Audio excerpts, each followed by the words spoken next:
सुद्धा एक मोठ्या प्रमाणात बघायला असंतोष बघायला मिळाला. नाही, असंतोष नाही येतो. महिला आघाडीचा काही गैरसमज झाला असेल तो आम्ही दूर करू नंतर, म्हणून ते एकदम आरडाओरडा करायला लागले या 5 स्टार हॉटेलमध्ये. म्हणून मी त्या ठिकाणी त्यांच्यावर थोडंसं जरा आरडाओरडा करू नका, चुप बसा. ही गोष्ट कळालेली आहे आपल्या माध्यमातूनच, परंतु नाराज होऊन गेले असतील तर त्यांना निश्चित समजावण्याचा प्रयत्न आम्ही करू. की आज इतक्या वर्षापासून आपण पक्षांचं काम करतोय, महिला आघाडी आहे आणि साहेब आल्यावर आम्हाला कळत नाही आणि साहेब येऊनही गेले तरी आम्हाला उद्धव साहेबांचं काहीच कळत नाहीये. तर आमची एकच इच्छा आहे की आम्हाला कळायला पाहिजे. साहेबांनी आम्हाला पण 2 मिनिटं भेट देऊन विचारायचं, महिला आघाडी तुमचं काय चाललंय, कशा आहे तुम्ही, एवढंही बोललं तर आम्हाला खूप मनाला समाधान वाटेल. सगळ्या पदाधिकारी आहेत, जर तुम्ही पदाधिकाऱ्याला महिलांना भेटू देत नाही, साहेब येतात की आम्हाला माहित नसतं, आम्हाला वाटतं की आमचे साहेब काम कर रहा है यार, ऐसे क्यों कर रहे हैं? मॅडम आता प्रश्न मी विचारतो, तुमची भावना कळायला तुम्हाला कोण भेटू देत नाही? इकडे पहा. कधी उद्धव साहेब आले ना तर आम्हाला खबर पण नसते. नाही, ते रागवले नाही त्यांनी काही, म्हणजे त्यांना असं वाटतं की आम्ही घोषणा दिल्या, काहीच नाही, काही नाही दिलं आम्ही, काही नाही. असं आम्हाला थांबून काय उपयोग त्याचा? तुम्ही महिलांना समजावा ना, तुमच्या कार्यकर्त्यांना बोला तुम्ही.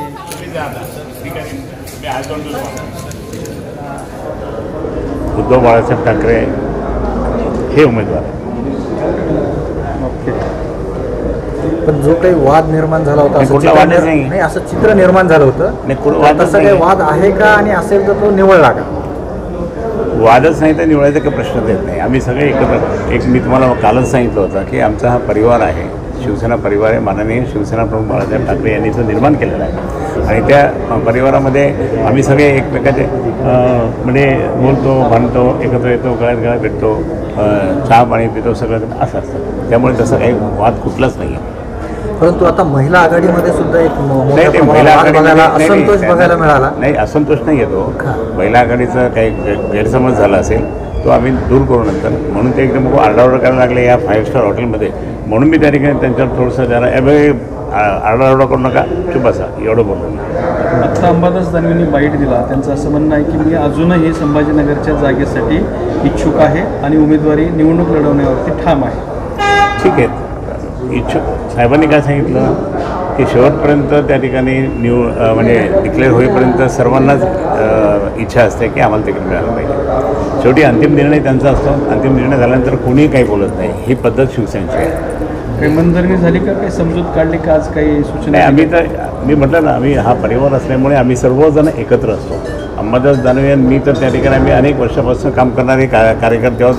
आणि मी तुम्हाला मागे सांगितलं होतं की अंबादास हा माझा शिष्य आहे आणि तो चांगलं काम करतो, म्हणून त्यांना प्रमोशन देत गेलं. साहेब 25 मिनिटं तुम्ही आतमध्ये होते, तुमच्या सोबत असलेले तनवानी पण तुमच्या सोबत होते, काय नेमकी चर्चा होती? आम्ही आपलं कसं आहे, पक्षाच्या निवडून येण्यासाठी त्या कसं केलं पाहिजे, काय केलं, असं आम्ही चर्चा करतो.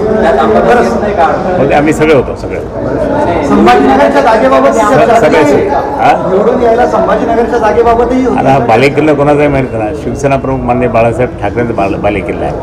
आणि आज उद्धव साहेबांचा त्या ठिकाणी नेतृत्व आहे. त्यामुळे 100% हा आमचा उद्धव बाळासाहेब ठाकरे या गटाचा आहे. तुमच्यात नसलेला वाद संपला का? केव्हाच, कुठं नाहीच इथे वादच नाहीये. पण उगाच तुम्ही आता काय बोलताय की आम्हाला राबवतो.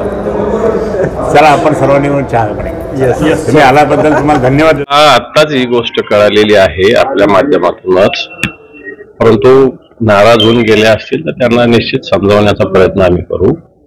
आणि उद्धवजी ठाकरे साहेब एवढा मोठा, प्रचंड मोठा दौरा करतायत, त्यांच्या आरोग्याची सुद्धा काळजी घेणं आम्हा शिवसैनिकाचीच जबाबदारी आहे. आणि म्हणून मला असं वाटतं साहेबांना उशीर झालेला. साहेब तर सगळ्यांनाच भेटतात. मी तर आता कित्येक मागच्या महिन्यापासून सगळ्या दौऱ्यात सोबत आहे. साहेब सगळ्यांनाच भेटतात. मला तर जाता नाही त्यांनाही भेटले असते, परंतु त्यांचा काही गैरसमज झालेला असावा, तो गैरसमज निश्चित काढला जाईल. परंतु महिला म्हणतात की पुरुष पदाधिकाऱ्यांना भेटू गेलं जातं, रात्री भेटी होतात, आम्हाला माहिती होत नाही, साहेब येतात नाही, आम्हाला कळवतही नाही. आता पुरुष पदाधिकारी नाही कुठे भेटले, असं काही नाही. आता काल आम्ही सोबतच होतो. आता त्यांची भेटण्याच्या वेळा आहे ना, असं कधी कसं भेटलं जाईल, त्याच्या काही वेळा असतात ना ठरलेल्या. कोणत्याही वेळी थोडी भेटता येणार कोणी का असत नाही. उद्धवजी ठाकरे साहेब असं थोडी आले का भेटतील असं थोडी. आपणही आपल्या शिवसैनिकांनी नियम शिस्त पाळली पाहिजे ना. जो वेळ भेटण्याचा त्याच वेळेस भेटलं पाहिजे. मात्र 2 वर्षापासून असंच होतं असं मला नाही माहिती या सगळ्या गोष्टी. त्यांनी आज जर सांगत असेल मला काही त्यातलं माहिती. ठीक आहे, ओके.